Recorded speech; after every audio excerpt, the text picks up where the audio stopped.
how to change TikTok to a business account. This is what we're going to talk about today in this video. Make sure to subscribe to the channel. This really helps a lot. So without any further ado, let's move into the video. First of all, you have to go on TikTok option on your mobile. As you open TikTok option on your mobile, then you have to go on the profile option that is located down below. En güzel kızı nerede? As you click on the profile option, then you have to go on these three lines that are located up above and click on that. And then you have to go on settings and privacy.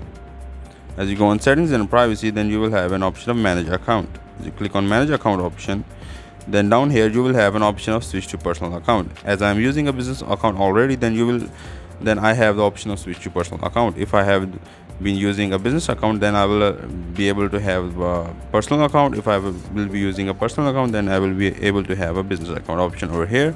This is how you can change to business account. This is all from the video. Make sure to subscribe to the channel. If you have any question, put it down in the comment section.